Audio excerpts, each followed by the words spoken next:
বিসমিল্লাহির রহমানির রহিম সূরা আবাসা। আবাসা ওয়া তাওয়াল্লা। তিনি ভ্রু কুঞ্চিত করলেন এবং মুখ ফিরিয়ে নিলেন। আন যা আহুল আমা, কারণ তার কাছে এক অন্ধ লোক আগমন করল। ওয়ামা ইউদরিকা লা আল্লাহু ইয়াস্তাক্কা, আপনি কি জানেন সে হয়তো পরিশুদ্ধ হতো? আউ ইয়াজাক্কারু ফাতান ফাউহু জিকরা, অথবা উপদেশ গ্রহণ করত এবং উপদেশ তার উপকার হতো।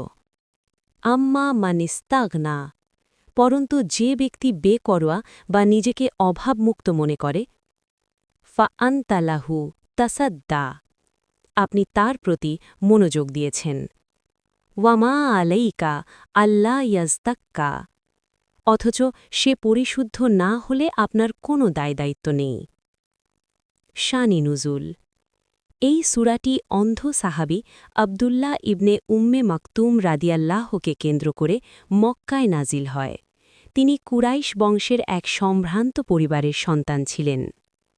রাসূলুল্লাহ সাল্লাল্লাহু আলাইহি ওয়াসাল্লাম মক্কার কাফের নেতাদের, যাদের মধ্যে উতবা ইবনে রাবিয়া, আবু জাহাল ইবনে হিশাম এবং আব্বাস ইবনে আব্দুল মুত্তালিব অন্তর্ভুক্ত ছিলেন, ইসলামের দাওয়াত দিতে গভীরভাবে মশগুল ছিলেন। তার উদ্দেশ্য ছিল, যদি এই প্রভাবশালী নেতারা ইসলাম গ্রহণ করেন তবে সাধারণ মানুষও ইসলামের ছায়াতলে আসবে এবং মুসলিমদের উপর নির্যাতন বন্ধ হবে। ঠিক এই মুহূর্তে আবদুল্লাহ ইবনে উম্মে মাকতুম রাদিয়াল্লাহ সেখানে উপস্থিত হন এবং রসুলকে দ্বীনী বিষয়ে প্রশ্ন করতে শুরু করেন।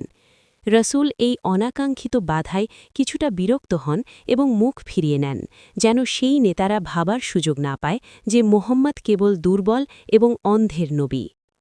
তার এই আচরণের প্রেক্ষিতেই মহান আল্লাহ এই আয়াতগুলি নাজিল করে তাকে সংশোধন করেন। ঐতিহাসিক ঘটনা। ঘটনাটি ছিল অত্যন্ত তাৎপর্যপূর্ণ, যা ইসলামের মানবিক সাম্যকে প্রতিষ্ঠিত করে। অন্ধ সাহাবীর সরলতা।